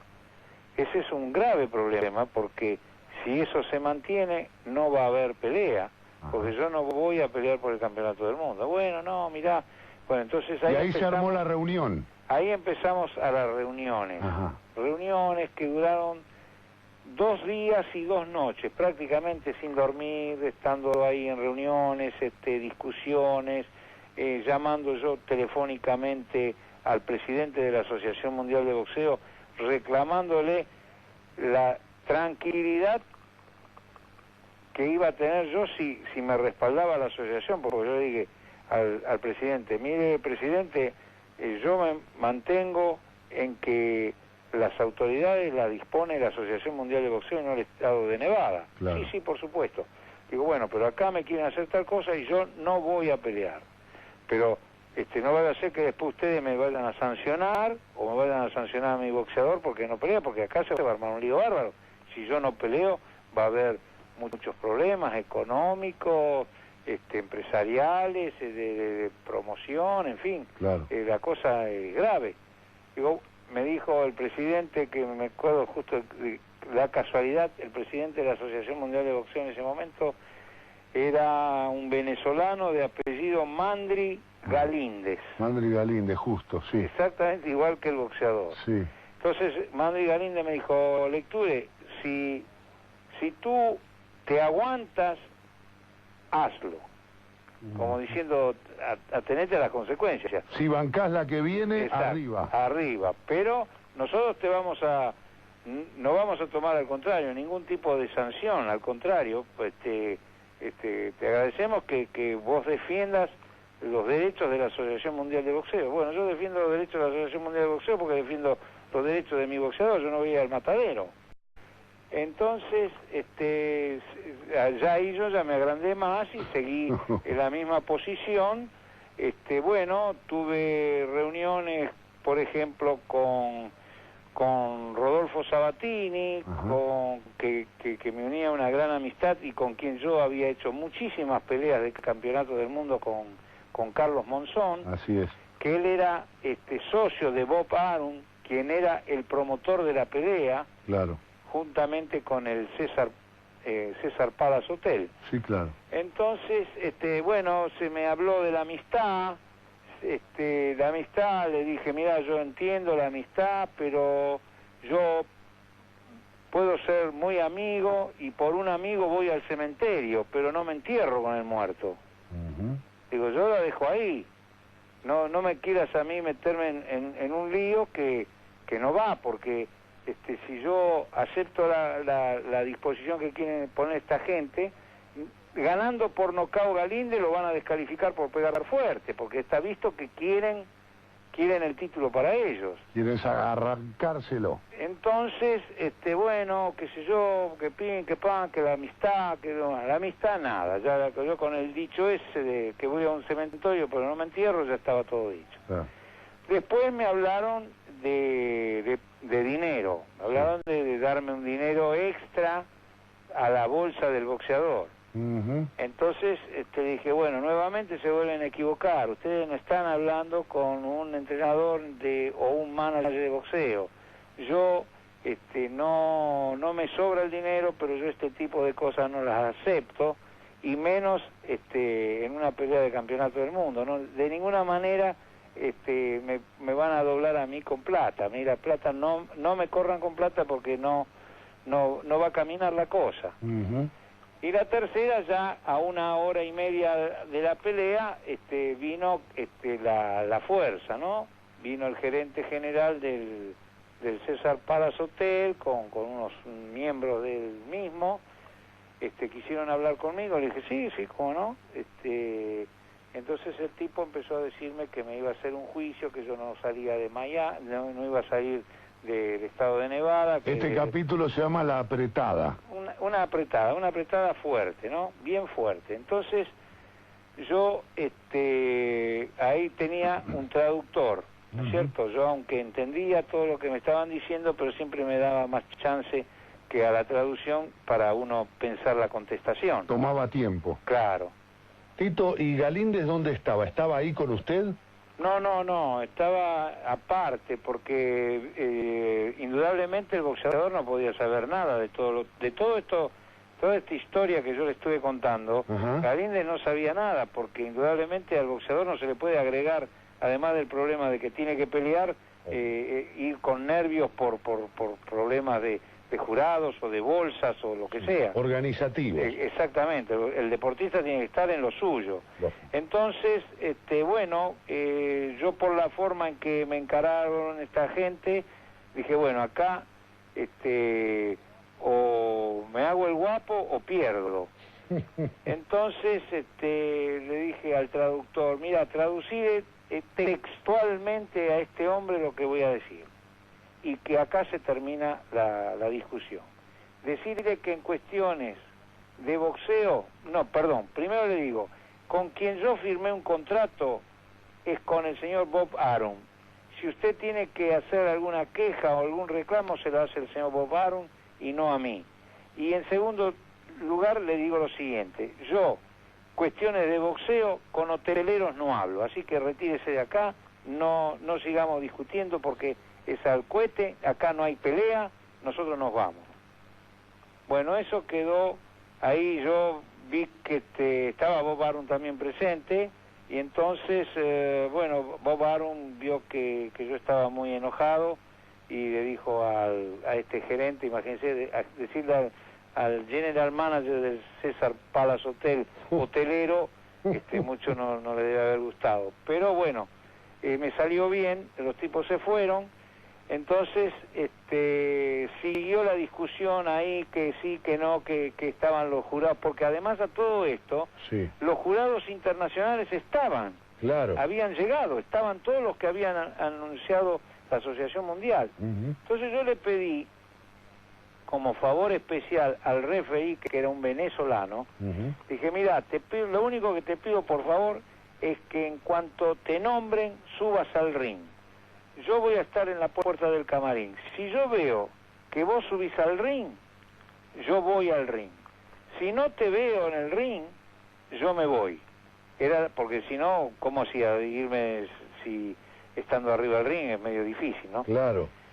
Entonces... ¿Qué posibilidad había que él no fuera al ring, Tito, el venezolano? ¿Cómo? ¿Había posibilidades de que el venezolano no llegara al ring, el árbitro? ¿Por qué dice este detalle? Claro, este detalle es porque yo quería saber si nombraban si iba el venezolano, es que iban las autoridades neutrales. Porque ya habían dicho los americanos que el referí era un filipino que vive en Las Vegas, que se llama Padilla, que todavía anda actuando, ¿no? Entonces yo sabía que Zulbarán, ese era el apellido del venezolano, que estuvo acá en Buenos Aires inclusive dirigiendo una pelea de Sergio Palma. Era como una protección para usted. Claro, era saber si las reglas se cumplían o no se cumplían. Si le ponen al filipino, lo acostaban. Exacto. Entonces, en un momento dado, yo abro la puerta del camarín, y me habían puesto un policía de seguridad de ellos, de tez oscura, que más o menos medía unos 2,20 metros, que podía ser jugador de básquetbol. Un pichón de orangután en la puerta como para que nosotros no nos pudiéramos salir. Claro. Entonces digo, bueno, ¿ahora qué hacemos? Ya estábamos por romper la pared, porque son las paredes de los camarines ahí en el local del teatro, era nada, se podía voltear fácil. Se tiraban. Pero estaba estaba el pichón del otro lado. Teníamos el pichón del otro lado. Entonces dije, bueno, vamos. Y Galíndez ya con su bata puesta y su vendaje puesto, todo dispuesto para subir al ring y colocarse los guantes como se habitúa normalmente, sí. Se ponen los guantes sobre el ring. Entonces nosotros nos dirigimos hacia el ring y le dije a Víctor, mira, ves a tu derecha hay un letrero que dice exit, eso quiere decir salida. Bueno, por esa puerta no vamos a ir cuando yo te diga. Entonces salimos del camarín, el policía grandote nos dio paso porque indudablemente el tipo pensó que íbamos hacia el ring, claro. Y así nos encaminamos. Cuando dimos, 8 o 9 metros y estábamos cerca de la puerta de salida, dije, bueno, ahora nos vamos. Y salimos corriendo, abrimos la puerta y salimos a la calle y nos fuimos corriendo. La gente que iba entrando al estadio no entendía nada, porque veían al boxeador vestido de boxeador, con las vendas puestas, la bata puesta, y en vez de ir para el ring iba por la calle corriendo. Y la gente decía, pero ese es Galíndez, muchos argentinos, Galíndez. ¿Y usted con él? Y yo atrás, claro. Y nos fuimos al sector nuestro, en el hotel que teníamos, estábamos en una parte, era como un bungalow que tenía el César en esa época, al costado del hotel, y ahí, bueno, lo dejé en la habitación a Víctor con unos muchachos argentinos más todos los técnicos que estábamos ahí, nosotros, el equipo, en fin, y yo me volví al estadio y me fui hacia el ring y vi a ¿cómo es que se llamaba aquel? Un redactor muy famoso en la televisión norteamericana de aquellos años. Ah, sí, ya sé quién es, pero no me acuerdo el nombre. Harry Cosell. Harry Cosell. Era un grandote, un tipo muy grande, que hacía siempre los comentarios de boxeo, sobre todo. Era, ¿qué diríamos? Un hombre de muchísimo prestigio, hacía muchísimos años que estaba en el boxeo.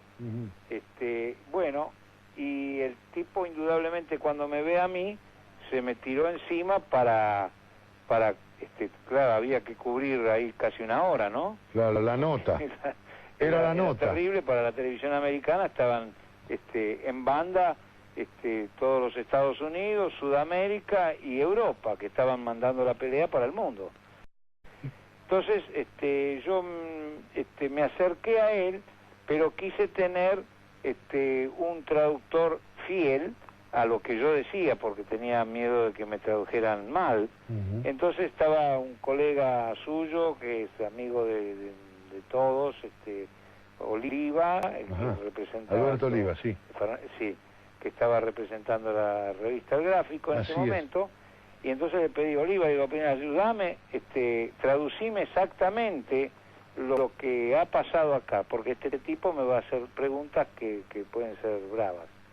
Bueno, entonces el hombre me preguntó por qué yo insólitamente me había ido del estadio, cómo dejaba la televisión del mundo colgada y no había pelea, y bueno, un poco me empezó a retar este periodista. Entonces yo le dije que invirtiera los papeles. Si Mike Rossman bajaba a la Argentina a pelear por el campeonato del mundo, y el día de la pelea le ponen a todas las autoridades argentinas que hubiera sido la decisión de Mike Rossman y su gente. Irse con ustedes. Pues no pelear. Bueno, es lo que yo hice, no pelear. Al irme, no peleo. Y así queda aclarada la situación.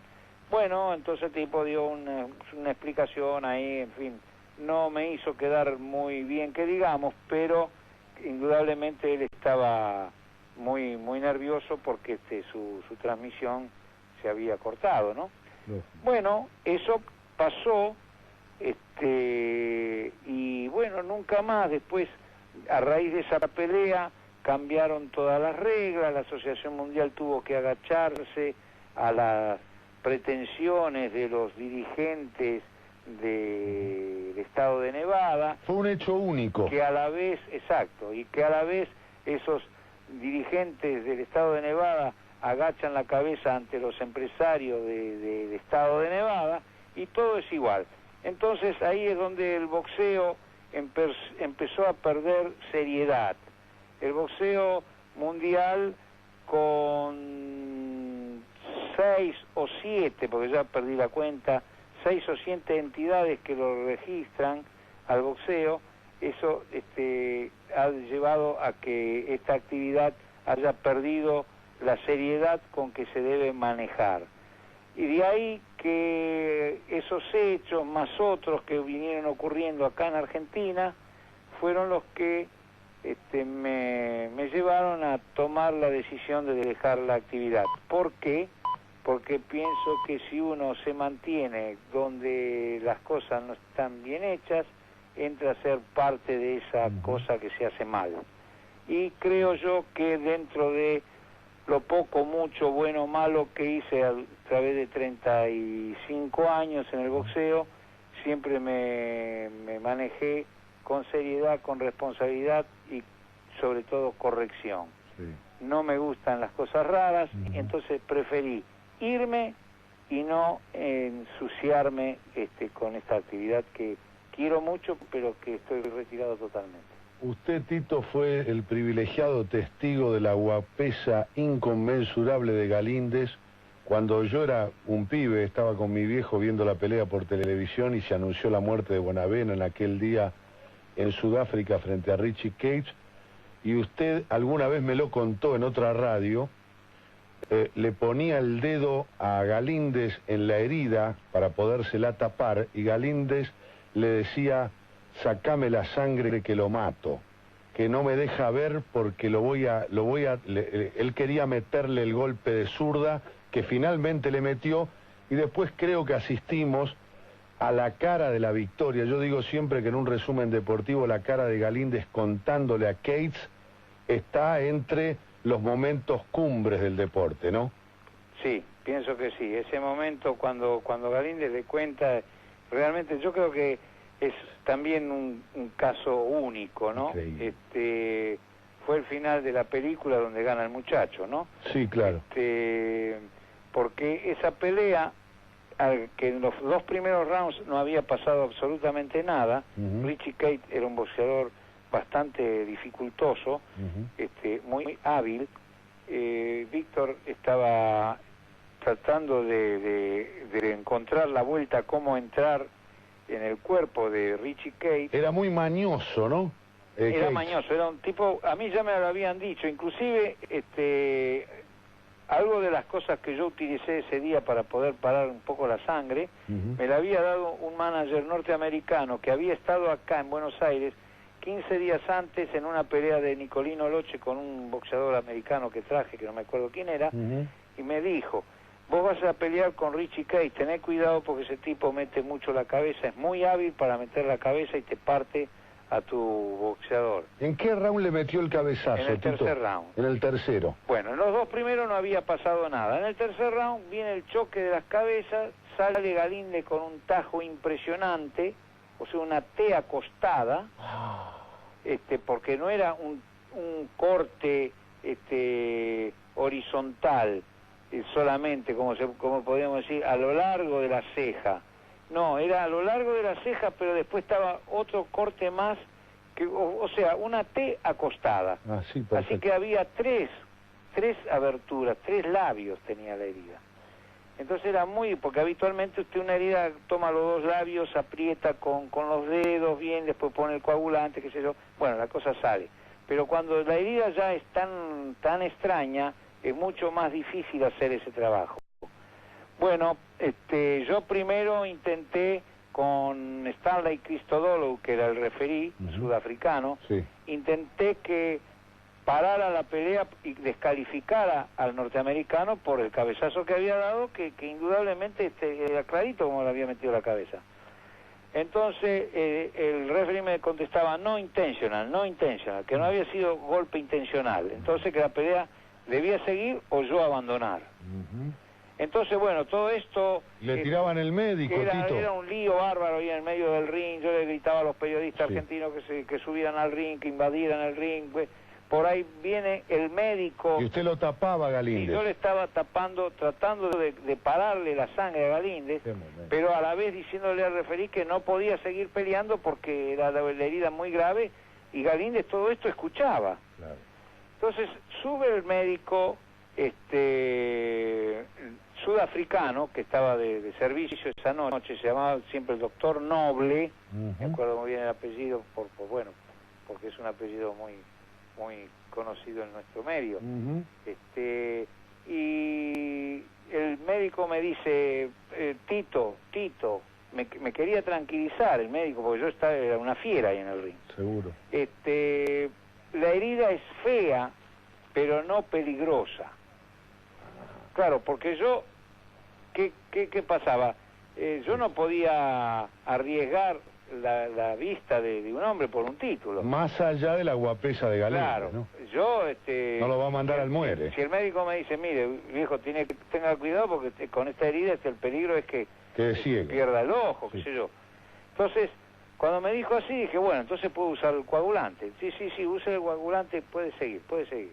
Entonces yo cambio todos los gritos que le estaba pegando al referí de que, bueno, sigue la pelea. Entonces limpio la herida, pongo el coagulante y digo, el dedo índice prácticamente lo hundía dentro de la herida, una cosa, bueno, una carnicería. Bueno, cuando le digo a Galíndez, bueno, hay que seguir. Claro, Galíndez, que había escuchado todo, él no se veía, pero había escuchado todo lo que yo decía, que no podía seguir peleando, que estaba muy lastimado, que era una herida tremenda. Claro, entonces Galíndez, cuando digo, bueno, sigamos, y él me dice, ¿cómo sigamos? ¿Me va a hacer pelear? Dije, sí, no es nada, vamos. Claro, el pobre Galíndez no entendía nada, porque decía, ¿cómo? Hace un minuto estaba diciendo que estoy todo roto y ahora me dice que no tengo nada.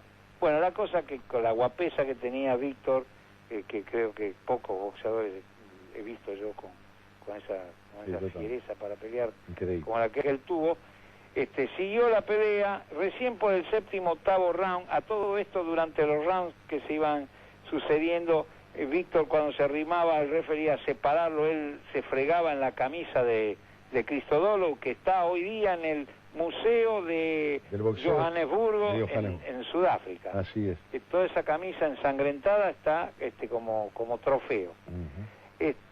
Bueno, pasaron 6-7 rounds, recién al octavo por ahí pude controlar bien la herida y ya no me salía tanta sangre.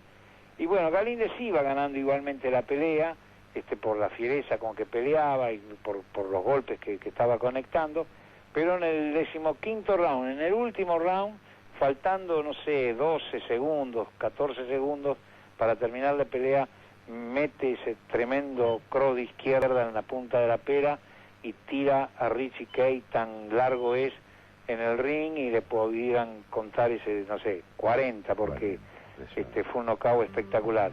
Y en toda esa euforia, Víctor iba cantando el referee y contando él con el puño, marcando los segundos hasta que dieron el out. Bueno, fue realmente una de las noches más espectaculares que yo viví en el boxeo. Y le agradecemos mucho, Tito, que nos haya hecho vivir un rato de esa historia que nos hizo acordar de esos tiempos. Te mando un abrazo y el respeto de siempre. Cómo no, muchas gracias. Y voy a hablar...